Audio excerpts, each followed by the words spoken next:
मीराबाई भक्ति काल की ऐसी संत थी जिनका सब कुछ कृष्ण के लिए समर्पित था। वह कृष्ण जी से बहुत ही प्रेम करती थी, यहाँ तक कि कृष्ण को ही वे अपना पति मान बैठी थी। भक्त की ऐसी चरम अवस्था कम ही देखने को मिलती है। संत मीराबाई जी की लगभग 524वीं जन्म वर्षगांठ साल 2022 में है। यह वर्षगांठ 9 अक्टूबर दिन रविवार को मनाई जाएगी।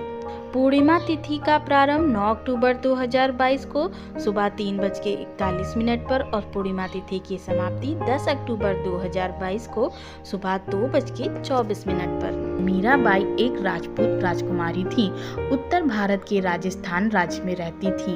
वे भगवान कृष्ण की बहुत बड़ी भक्त थी। उनको प्रेम भक्ति का अग्रणीय प्रतिपादक भी कहा जाता है। उन्होंने कृष्ण की प्रशंसा में ब्रज भाषा और राजस्थानी भाषा में अनेकों भजन गाए हैं। तो आइए मीराबाई जी की जयंती पर मीराबाई जी के जीवन से जुड़ी कुछ बातों के बारे में आपको बताते हैं, जो शायद ही आपको पता होगी।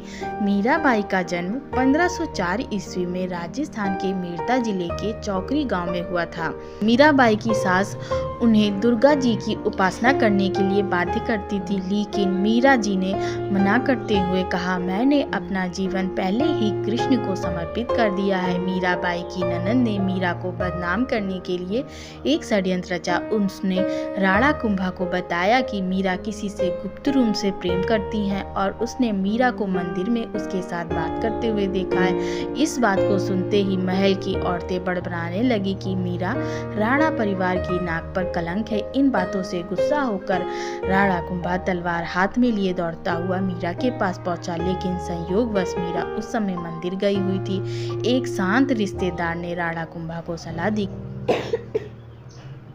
मम्मा मैं ना मुंह करती। हाँ ठीक। मीराबाई की सास उन्हें दुर्गा जी की उपासना करने के लिए बाध्य करती थी, लेकिन मीरा जी ने मना करते हुए कहा, मैंने अपना जीवन पहले ही कृष्ण को समर्पित कर दिया है। मीराबाई की ननद ने मीरा को बदनाम करने के लिए एक षड्यंत्र रचा। उसने राणा कुंभा को बताया कि मीरा किसी से गुप्त रूप से प्रेम करती हैं और उसने मीरा को मंदिर में उसके साथ बात करते हुए देखा है। इस बात को सुनते ही महल की औरतें बड़बड़ाने लगी कि मीरा राणा परिवार की नाक पर कलंक है। इन बातों से गुस्सा होकर राणा कुंभा तलवार हाथ में लिए दौड़ता हुआ मीरा के पास पहुंचा, लेकिन संयोगवश मीरा उस समय मंदिर गई हुई थी। एक शांत रिश्तेदार ने राणा को सलाह दी कि राणा, तुम अपनी जल्दबाजी में लिए निर्णय के लिए पछताओगे। पहले आरोपियों की जांच करो और तुम्हें सत्य का पता चल जाएगा। मीरा भगवान की भक्त थी। याद करो, तुमने उसका हाथ थामा था। ईर्ष्या के कारण कुछ औरतों ने मीरा के विरुद्ध साजिश रचकर तुम्हें भड़काया है ताकि तुम उसे खत्म कर दो। कुंभा शांत हो गया और अपनी बहन के साथ मध्य रात्रि को उस मंदिर में गया। राणा दरवाजा खोलकर दौड़ता हुआ अंदर गया और उसने मीरा को अकेले में अपनी मूर्ति से बात करते हुए और गाना गाते हुए देखा। राणा ने चिल्लाते हुए मीरा से कहा, मीरा अपने प्रेमी को मुझे दिखाओ जिससे तुम बात कर रही हो। मीरा ने जवाब दिया, वो सामने मेरे भगवान बैठे हुए हैं जिन्होंने मेरा दिल चुराया है। राणा मीरा के कृष्ण प्रेम को समझ गया। मीरा के देवर ने अमृत का प्याला कहकर उसको जहर पिलाया था। फिर मीरा ने उसको भगवान कृष्ण को चढ़ाया और उसे प्रसाद के रूप में पी लिया और वो वास्तव में अमृत बन गया। मीरा जी के लिए भेजा किलो का बिस्तर गुलाब के बिस्तर में बदल गया। जब यातनाओं का सिलसिला काफी बढ़ गया तब मीरा ने गोस्वामी तुलसीदास जी को पत्र भेजा और उनसे सलाह मांगी। उस पत्र में लिखा था, मुझे मेरे रिश्तेदार लगातार यातना दे रहे हैं, लेकिन मैं कृष्ण की आराधना करना नहीं छोड़ सकती। लेकिन मैं अब इस महल में भक्ति अभ्यास नहीं कर सकती। मैंने बचपन से गिरधर गोपाल को अपना मित्र बना लिया और मैं अब उनसे इतनी जुड़ गई हूँ कि कोई भी ये बंधन नहीं तोड़ सकता। पत्र के जवाब में तुलसीदास जी ने कहा, उन लोगों को त्याग दो जो तुम्हें नहीं समझते और तुम्हें आराधना नहीं करने देते, चाहे वह तुम्हारे प्रिय रिश्तेदार ही क्यों ना हो। एक बार अकबर और उसका दरबारी संगीतकार तानसेन भेष बदलकर मीरा के भजन सुनने के लिए चित्तौड़ आए। दोनों मंदिर में प्रवेश कर गए और मीरा के भजन सुनने लगे। जैसे ही मीरा जाने लगी, उन्होंने मीरा के पवित्र चरणों को छुआ और अनमोल रत्न से बना गले का हार मूर्ति के आगे रख दिया। इस बात की खबर किसी तरह राणा को लग गई।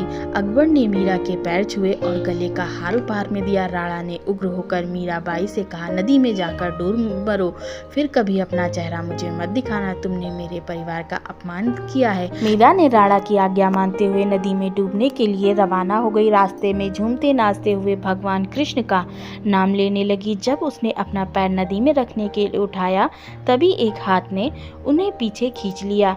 जब मीरा पीछे मुड़ी तो देखा कि गिरधारी कृष्ण उनके सामने खड़े हैं और उनको देखते ही वे बेहोश हो गईं। जब उन्हें होश आया तो भगवान कृष्ण ने मुस्कुराते हुए मीरे से कहा, मेरी प्रिय मीरा, तुम्हारा जीवन तुम्हारे नश्वर रिश्तेदारों से खत्म हो गया है। अब तुम स्वतंत्र हो, आनंद मनाओ, तुम हमेशा मेरी रहोगी। मीरा राजस्थान के गर्म रेतीली जमीन पर नंगे पैर चली। रास्ते में उसे कई औरतें, बच्चे और भक्तों ने उनका निरादर किया। फिर वह वृंदावन पहुंच गई और फिर रहदास से मिली। वृंदावन में गोविंद मंदिर में पूजा करने लग गई। तब से यह जगह विश्व भर के श्रद्धालुओं के लिए पवित्र स्थान बन गया। कहते हैं जीवन भर मीराबाई की भक्ति करने के कारण उनकी मृत्यु श्री कृष्ण की भक्ति करते हुए हुई। मान्यताओं के अनुसार वर्ष 1547 में द्वारिका में वो कृष्ण भक्ति करते करते श्री कृष्ण की मूर्ति में ही समा गईं। मीरा पूर्व जन्म में एक गोपी थी। कृष्ण से मिलने की तड़प में उन्होंने प्राण त्याग दिए। बाद में उसी गोपी ने मीरा के रूप में जन्म लिया। आशा है आपको ये वीडियो पसंद आई होगी। अगर वीडियो पसंद आई हो तो वीडियो को लाइक कर दें और अगर मेरे चैनल पर नए आए हैं तो चैनल को सब्सक्राइब कर दें। जय श्री कृष्ण।